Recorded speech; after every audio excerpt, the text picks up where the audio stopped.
Welcome to the Sleep Archive. I'm glad you're here. Let your breathing slow. Let the weight of the day fall away. There's nothing you need to do right now except rest. Let your body grow heavy against whatever holds you. Let your shoulders drop. Let your thoughts grow soft, the way the sky softens in the hour just before dark, when everything turns gentle and still. Tonight, we're going to drift through the quiet wonders of the Milky Way. From the ancient light of stars that were burning long before our world existed, to the slow and patient turning of a galaxy 200 billion suns wide, there is so much to discover. Gently, slowly, one fact at a time. If these quiet journeys help you rest, consider subscribing. It helps others find their way here, too.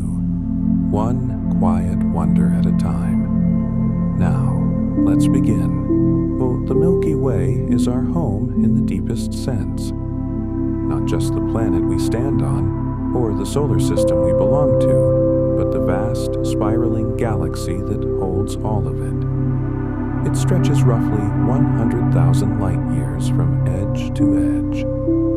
That number is almost impossible to hold inside the mind, and perhaps that is part of its beauty.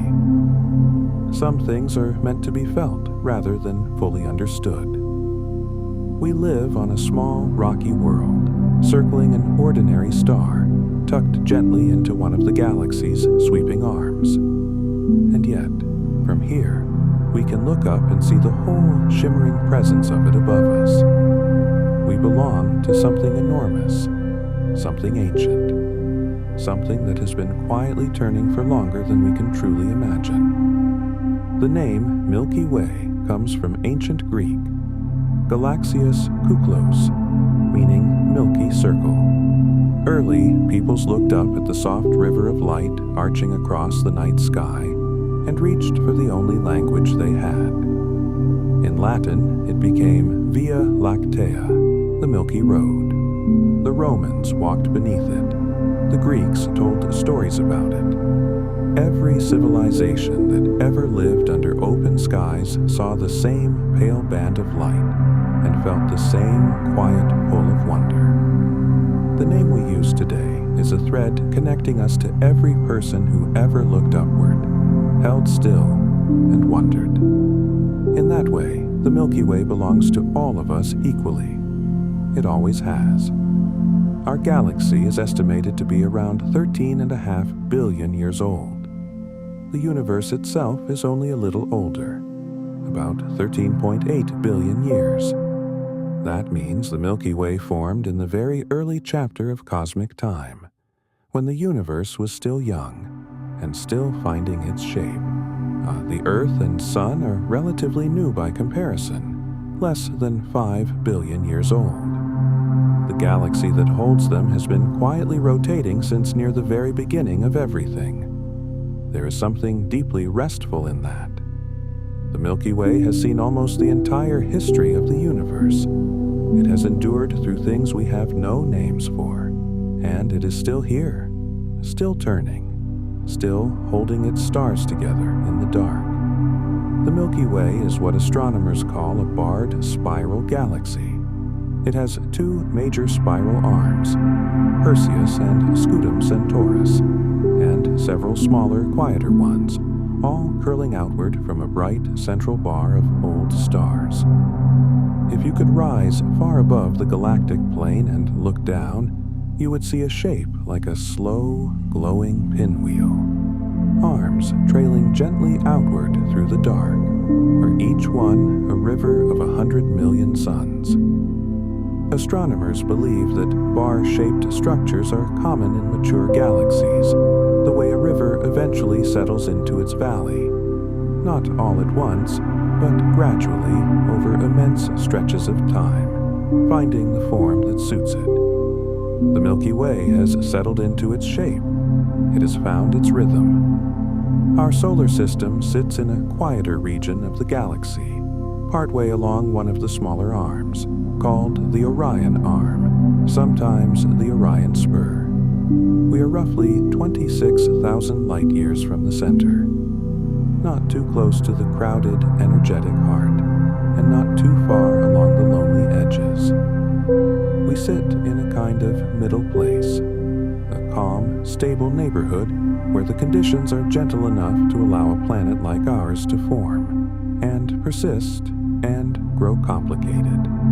Some scientists call this the galactic habitable zone, a region where the galaxy's activity is neither too intense nor too sparse.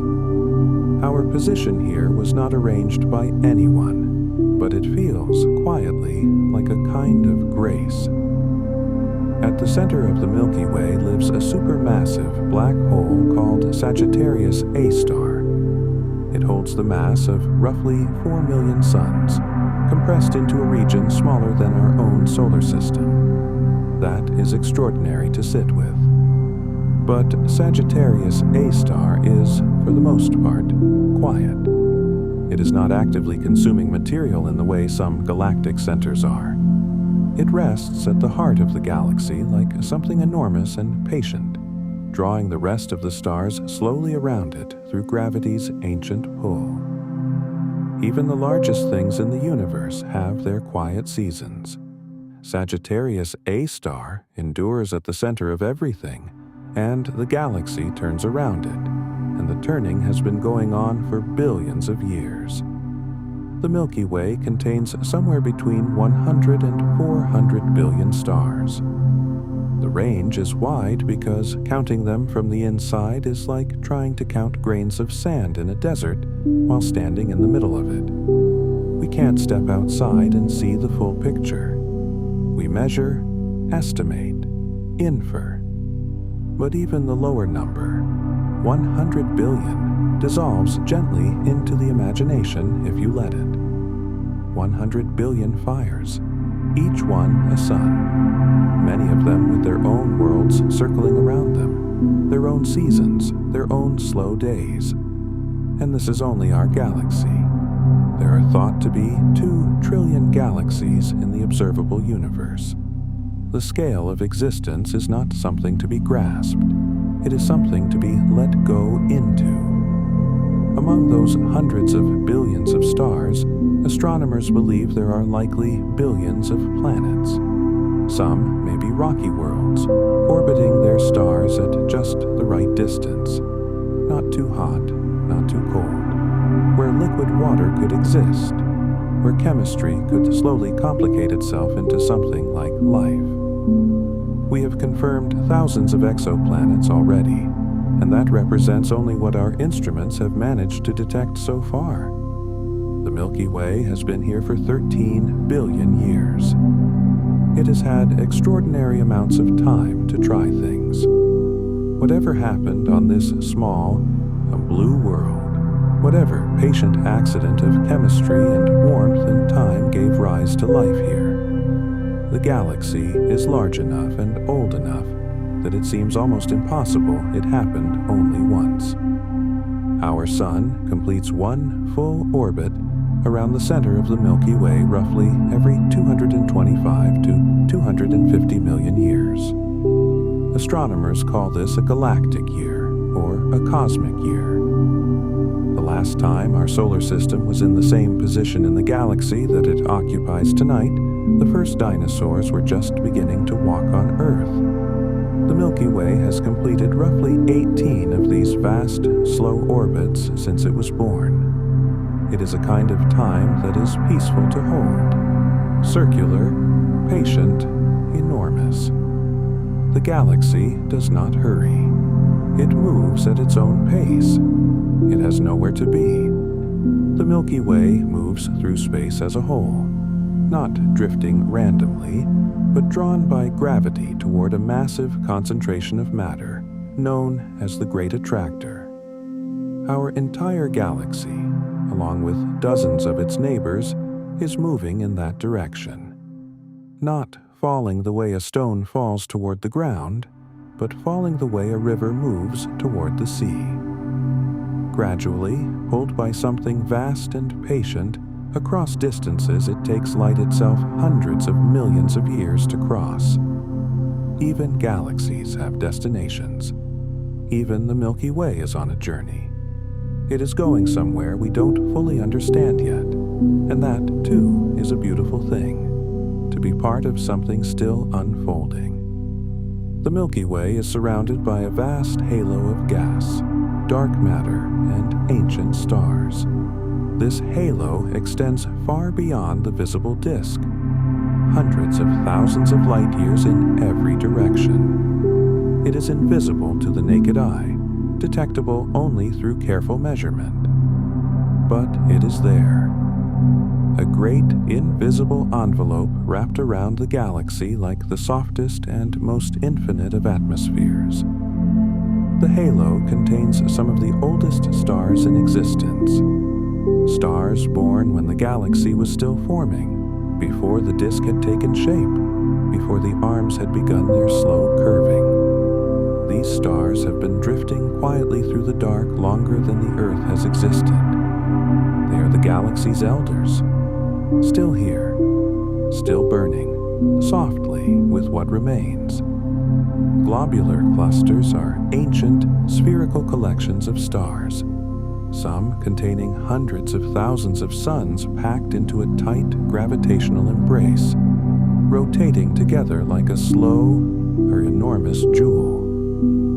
The Milky Way has around 150 known globular clusters, most of them orbiting in the outer halo. They are among the oldest structures in the galaxy. Some are nearly as old as the universe itself. When you look at a globular cluster, even in a modest telescope, you are looking at something born near the very beginning of cosmic time. Stars so old they have burned through most of their fuel, glowing quietly with what remains. There is something moving about their endurance, still held together, still orbiting, after all this time. Much of what fills the Milky Way is not stars at all. It is interstellar gas and dust, the raw material from which new stars are born. This material drifts between the stars in vast, slow clouds.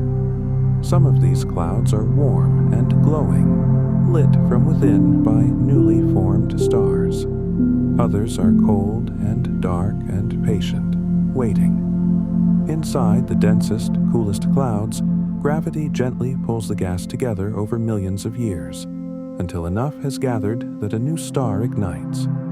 Star formation is not a sudden event. It is gradual. It is quiet. The galaxy builds its stars the way a garden grows, without announcing itself, without rushing, in the long silence between moments we can see. There are regions in the Milky Way called stellar nurseries, great clouds of gas and dust, where new stars are being born right now, at this very moment, as you rest here. The Orion Nebula, visible to the naked eye as a soft smear of light below the 3 stars of Orion's belt, is one of the nearest. Within its swirling depths, stars are condensing from cloud. Planets may be forming around some of them, rings of dust and rock slowly gathering into worlds. The galaxy is not a finished thing. It is still being built, still becoming. In the time it takes you to fall asleep tonight, somewhere in the Milky Way, a new sun has ignited for the first time. The galaxy is alive with its own quiet making. When we look at the night sky, we are looking backward in time. Light travels at a fixed speed, roughly 300,000 kilometers per second. The light reaching your eyes from a nearby star left that star years ago.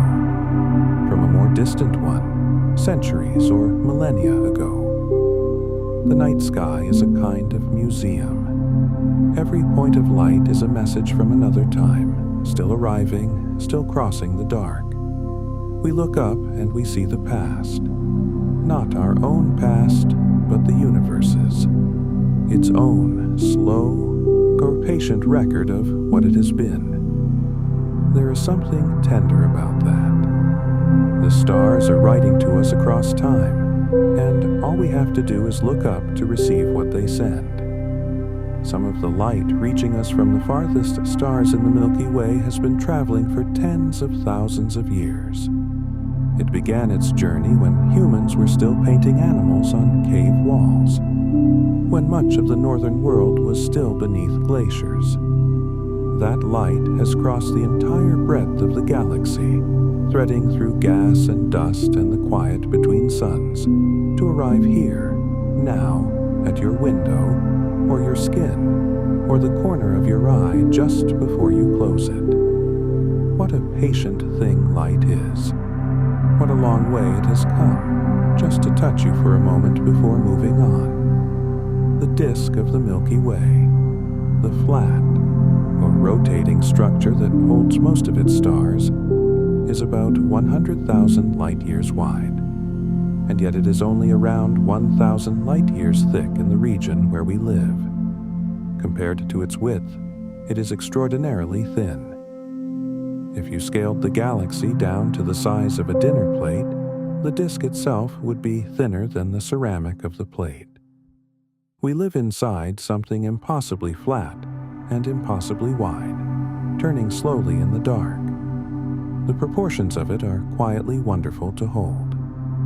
We exist inside something that, in cosmic terms, is barely more than a whisper of depth. The dark bands visible in photographs of the Milky Way, and sometimes from very dark and quiet places with the naked eye, are not gaps in the stars. They are clouds of interstellar dust, blocking the light behind them. Ancient astronomers noticed these dark rivers and gave them names. Indigenous Australian astronomers looked at the spaces between the stars rather than the stars themselves. They traced shapes in the darkness. An emu, a possum, a serpent, using the voids as their canvas. The dark places were constellations too. There is wisdom in that way of seeing. The spaces between things are part of the picture. The silence is part of the song. The Milky Way has a slight warp, a gentle upward and downward bend in the outer edges of its disk, like the brim of an old hat left softly in the rain. Scientists are still studying what causes this warp. It may be the gravitational pull of the Magellanic Clouds, our galaxy's nearest companion galaxies. Or it may be the echo of some enormous gravitational event from billions of years ago, or still rippling outward in slow motion. The galaxy keeps its own counsel. Not everything about it has been understood yet, and there is something gently reassuring about that something as vast and ancient as the Milky Way still holds mysteries, still has more to show us when we are ready to look. The large Magellanic Cloud and the small Magellanic Cloud are two irregular galaxies that orbit the Milky Way. Visible from the southern hemisphere as soft, cloudy patches of light, they look like pieces of the Milky Way that have wandered gently away. They have their own stars, their own stellar nurseries, their own deep histories. The Milky Way is not alone in the dark. It has companions, smaller, quieter galaxies that travel with it through space, held close by the same gravity that holds everything here together.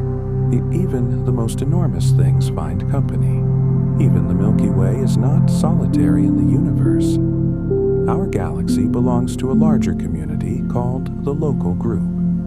Roughly 80 galaxies gravitationally bound together, drifting through space as one extended family. The Milky Way and the Andromeda Galaxy are the two largest members. Dozens of smaller dwarf galaxies cluster around them. The Local Group itself is part of the Virgo supercluster, which is part of the Laniakea supercluster, a vast filamentary structure stretching 500 million light-years across. We belong to something, and that belongs to something else, and that, too, is part of something larger still. The universe is layered, nested, endlessly interconnected. a web of belonging that extends far beyond any horizon we can see. Every atom in your body was forged inside a star.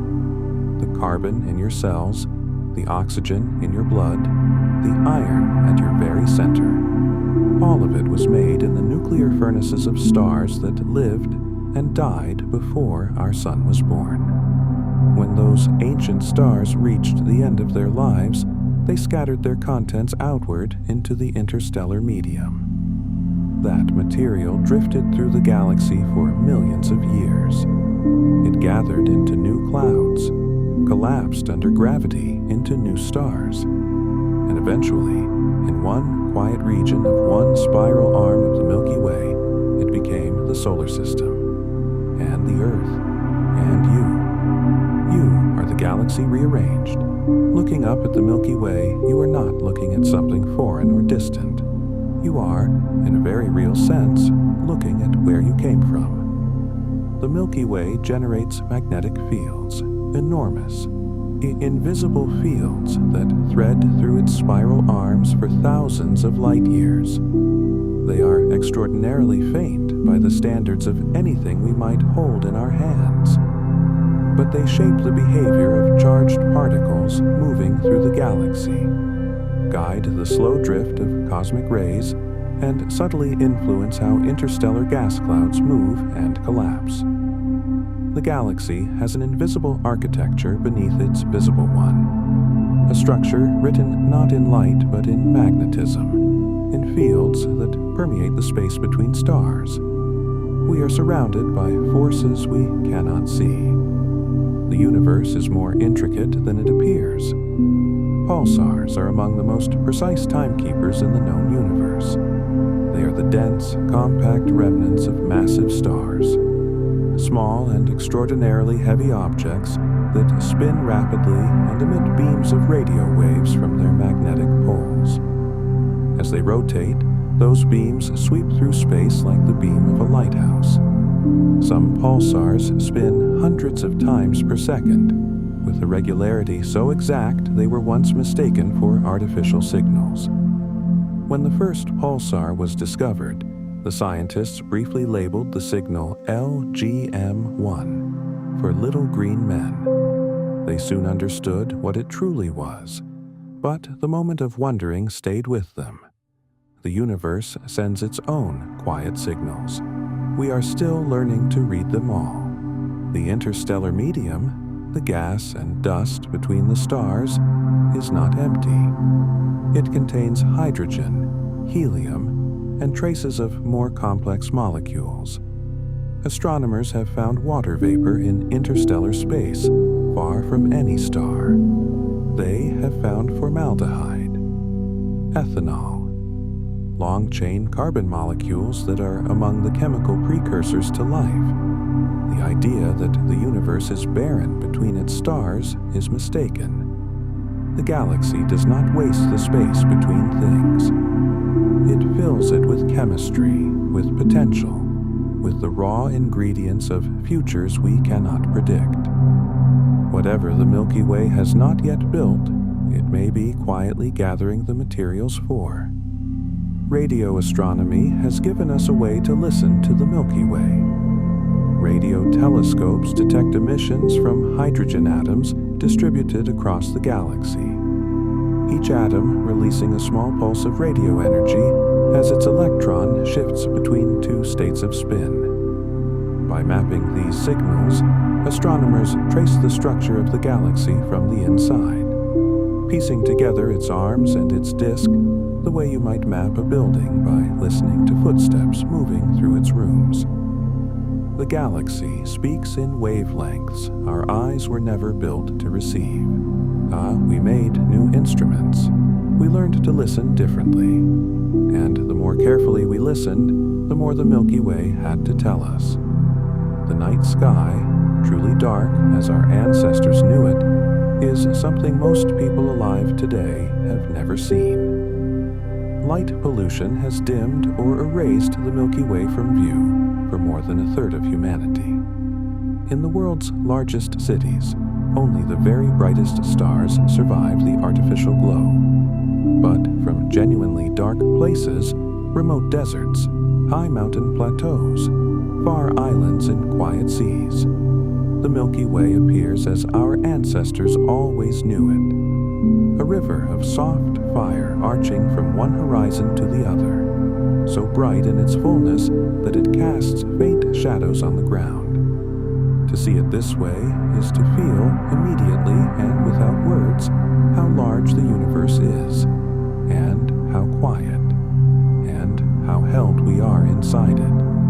In ancient China, the Milky Way was known as the Silver River, and it stood at the center of one of the most beloved stories in Chinese culture, the tale of two stars, Vega and Altair, imagined as separated lovers allowed to cross the celestial river and reunite for a single night each year. The Maori of New Zealand called the Milky Way Te Ika a Maui, the fish of Maui, and read it as a living thing overhead. Ancient Egyptians saw in it a cosmic reflection of the Nile. The Norse described it as the path of the gods. Different languages, different images, the same luminous river above every head. The Milky Way has always been a canvas for human longing. We have always written our stories there, in light. The stars in the Milky Way do not all orbit the galactic center at the same speed. Stars closer to the center orbit more quickly, while stars farther out orbit more slowly. This differential rotation means the spiral arms are not rigid structures, they are patterns, like ripples spreading slowly across the surface of a pond. Stars move into and out of the spiral arms over long periods of time. What looks like a fixed and permanent feature of the galaxy is actually a slowly shifting wave, sustained by physics and the long momentum of cosmic time. Even the arms of the Milky Way are, in a sense, always becoming. The galaxy's shape is not a structure, it is a movement. A very long, very slow, very beautiful movement. White dwarf stars are the quiet remnants of stars like our sun. After a sun-like star burns through its fuel, it gently sheds its outer layers in a luminous cloud of gas, leaving behind a small, dense core, the white dwarf. This remnant is roughly the size of the Earth, but it contains a mass close to that of the original star. It no longer fuses atoms. It simply glows with the heat it still holds, cooling slowly over billions of years. Some white dwarfs in the Milky Way are so old they have cooled from white to yellow to orange.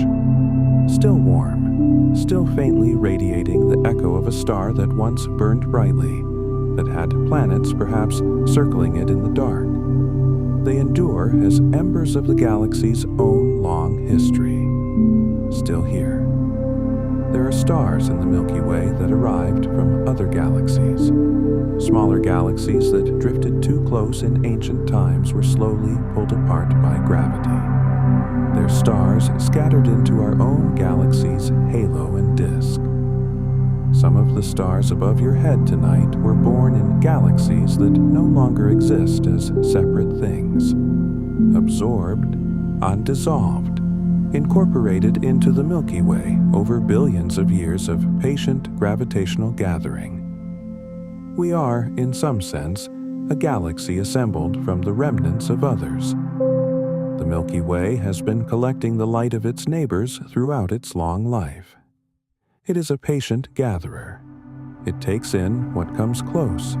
It holds it. The galactic bulge is the dense, bright, swelling region at the center of the Milky Way, a great gathering of old stars around the galaxy's heart. It is billions of years old, filled with ancient suns, many of them glowing reddish and cool, burning slowly through their last reserves. Stars in the bulge are packed more closely together than in our quiet corner of the galaxy. If you lived on a planet within the bulge, and there are planets there, we have evidence of this, your night sky would never truly be dark, or stars so numerous they would not allow it. A sky permanently soft with ancient, patient starlight. It is hard to imagine, but the galaxy contains multitudes.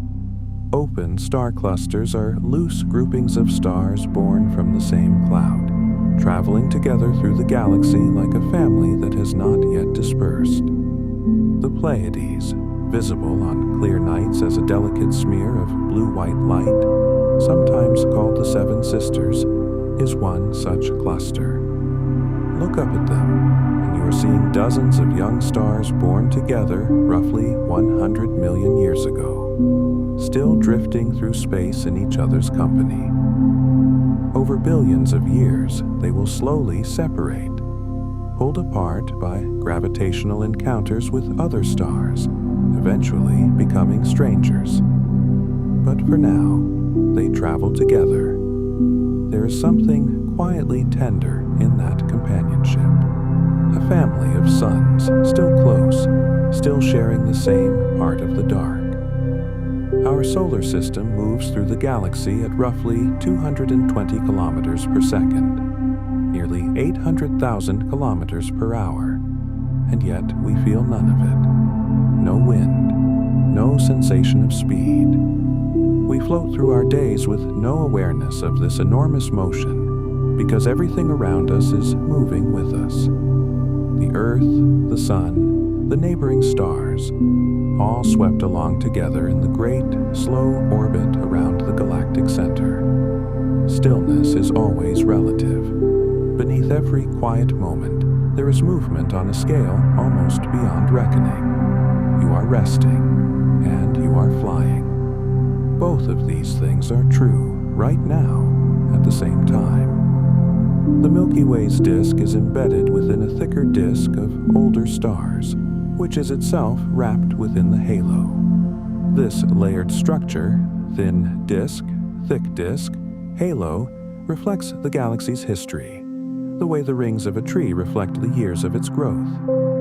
The halo contains the oldest stars, born when the galaxy was first forming.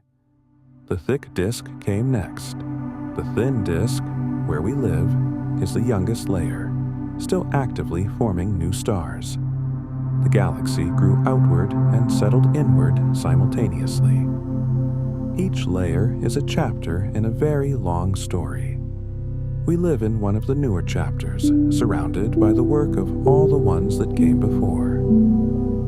There are rogue planets drifting through the Milky Way, worlds without suns. They were ejected from their solar systems by gravitational disturbances in the distant past, and now they float through interstellar space in complete and permanent darkness, with no star to warm them, no light to break the cold. Some estimates suggest there may be more rogue planets in the galaxy than there are stars. A vast, quiet population of dark worlds moving through the dark. It is not a lonely image, exactly. It is more a fact about scale. The galaxy is large enough to contain multitudes, even things we cannot see, even worlds that carry no light at all. They drift, they endure. They belong to the galaxy just as the blazing stars do. The cosmic microwave background radiation fills the universe in every direction, a faint, pervasive warmth that is the lingering afterglow of the very beginning. The Big Bang did not happen in one place and stop. Its echo permeates all of space. It is in every cubic centimeter of the universe, in the space between galaxies, in the space between the stars of the Milky Way, in the air around you. Right now, as you rest, the universe began, and the warmth of that beginning has never fully dissipated. It has only cooled, very slowly, into something almost imperceptible, but still there, still filling everything. You have always been inside the echo of the beginning. Dark matter is something we cannot see, cannot touch and cannot directly detect with any instrument we currently possess. And yet we know it is there, because the Milky Way does not behave the way it should if only visible matter existed. The outer stars of the galaxy rotate at roughly the same speed as the inner ones, which should not happen based on the mass we can see. Something invisible provides the extra gravitational pull that holds the galaxy together. Astronomers call it dark matter.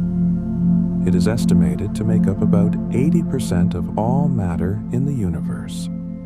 The Milky Way swims through an ocean of something we cannot observe. Most of what holds the galaxy together is, in the most literal sense, a mystery. In the 1970s, astronomer Vera Rubin and her colleague Kent Ford were measuring the rotation of stars in galaxies when they noticed something that changed our understanding of the universe.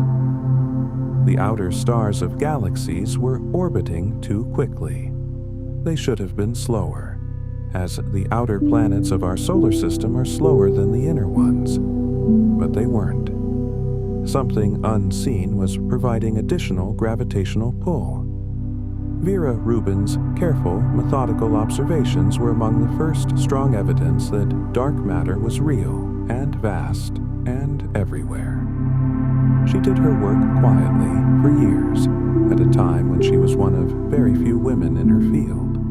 The Milky Way offered her a great secret, and she listened patiently until she understood what it was saying. The Milky Way carries a natural fragrance in a chemical sense.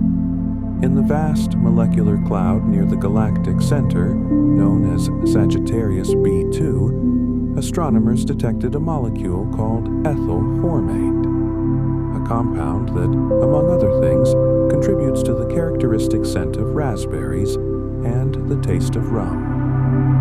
The dense clouds near the heart of our galaxy contain these molecules, along with dozens of other organic compounds, some of them among the building blocks of amino acids and sugars. The center of the galaxy is a busy chemistry laboratory, producing compounds familiar to us from earthly things. The universe reaches, in its own patient way, for the ingredients of the living. The constellation Sagittarius points roughly toward the center of the Milky Way. On a clear summer night, the thickest, brightest part of the Milky Way overhead marks the direction of the galactic core. And yet what we see is only a fraction of what is actually there. The galactic center pours out tremendous amounts of energy: infrared radiation, radio waves, X-rays, but most of it is absorbed by the gas and dust of the disk before it can reach our eyes. We see the Milky Way through a veil. What we perceive is softened and filtered and quieted by all the material between us and the heart of the galaxy. Like listening to something very large speaking very softly from very far away. There is a star in our galaxy known informally as Methuselah, catalogued as HD 140283. Estimated to be around 13.7 billion years old, and nearly as old as the universe itself. It is visible with a small telescope in the constellation Libra. This star was born in the earliest chapter of cosmic time, when the galaxy was still forming, when the universe itself had barely begun. It has been burning quietly, steadily ever since. Every particle of light it releases is a message from near the very beginning of time. If you turn a small telescope toward Libra on a clear night and look carefully, you can see something that was already old when the Earth was forming. That kind of ancientness is not frightening. It is simply vast and very calm.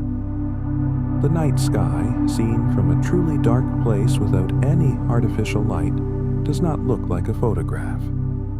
Photographs are long exposures, hours of accumulated light compressed into a single image. Now, the Milky Way you see with your own eyes is subtler than that.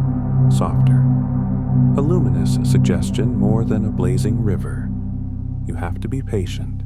You have to let your eyes open slowly to the dark, 20 minutes at least for them to adjust. And then, gently, it appears. An arc of soft light curving overhead.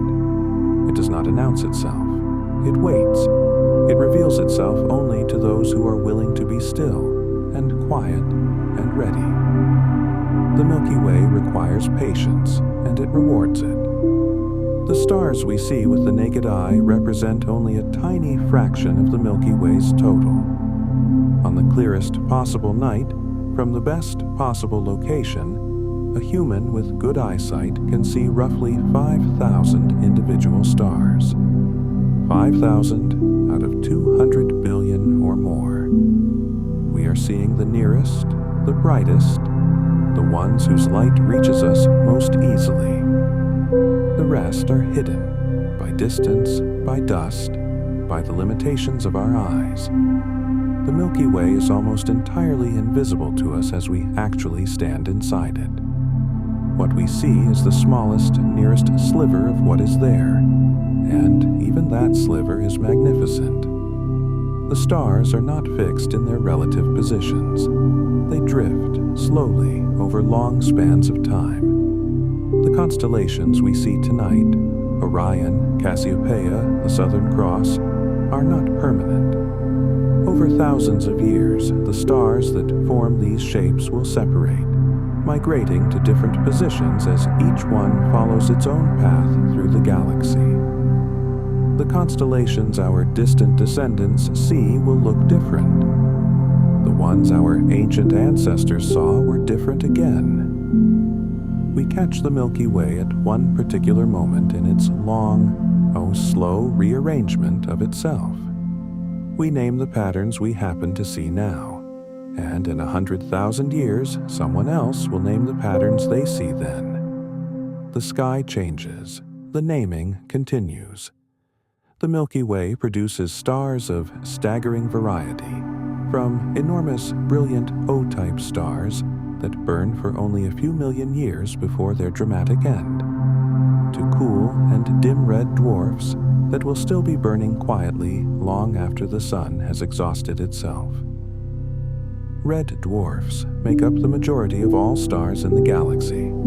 They are small, patient, and extraordinarily long-lived. Some may burn for trillions of years.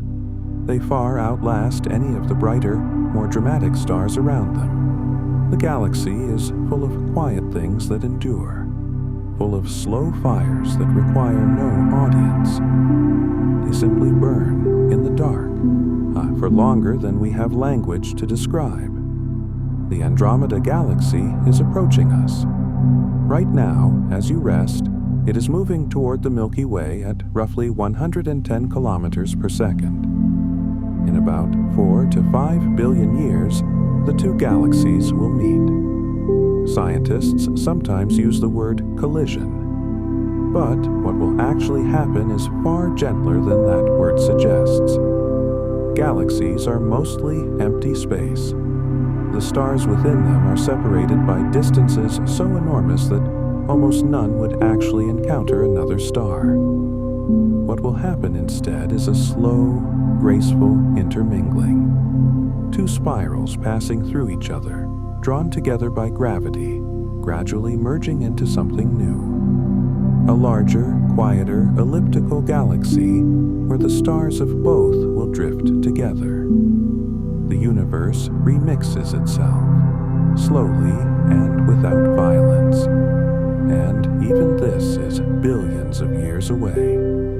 There are structures in the universe so large they are difficult to visualize. The Milky Way sits within the local group, which sits within the Virgo supercluster, which is part of the Laniakea supercluster, a vast filament of galaxy clusters stretching 500 million light-years across. And even Laniakea is just one node in the cosmic web, the enormous, foam-like, large-scale structure of the universe, made of filaments and voids, galaxies clustered along the threads like dew on a spider's web. When we zoom far enough out, the universe looks like something alive, something intricate, something that has been building itself patiently since the beginning. And the Milky Way is one quiet point of light in all of that. The Milky Way is always losing stars and always gaining them. Some stars are ejected from the galaxy entirely, flung outward by gravitational encounters at speeds high enough to escape the galactic pull. Others drift in from smaller galaxies that have been absorbed over billions of years. The galaxy breathes in and breathes out slowly over timescales we have no ordinary words for. It is not a closed, fixed object. It is open, dynamic, exchanging material with the universe around it. Even the Milky Way, as permanent as it seems, is always in the process of becoming something slightly different from what it was before. As you rest here, the Milky Way is doing what it has done for 13.5 billion years, rotating, stars condensing in its nebulae, others ending their long lives in soft expansions of gas and light, planets orbiting in the dark around suns we will never see. The galaxy is alive with its own vast, patient processes, none of which require our awareness to continue. The universe does not need to be watched to be real. It does not need to be understood to be beautiful. It is beautiful in the dark, in the silence, in the spaces between our moments of noticing. It carries on, ancient, patient, extraordinary, whether we are awake or already dreaming. And now, let the quiet hold you. There is nothing left to understand tonight. You have traveled through the oldest light in the sky. You have drifted past stellar nurseries still making new suns, past ancient stars still glowing with the warmth of the universe's earliest chapter. You have rested in the company of a galaxy that was turning long before the Earth existed, that has been patient and vast and quietly magnificent through every moment of cosmic time. You are inside all of that right now. The Milky Way does not stop turning while you sleep. The stars do not dim. The slow, enormous rotation continues, unhurried, patient, certain. And somewhere in a quiet arm of that galaxy, on a small rocky world circling an ordinary star, you are resting. You are safe. You are held. Let your breath slow further. Let the weight of every thought dissolve into the dark. The galaxy has been here for 13 billion years. It will carry on without your attention, just as it always has. Sleep well. If you're still awake, there's another quiet journey waiting whenever you're ready.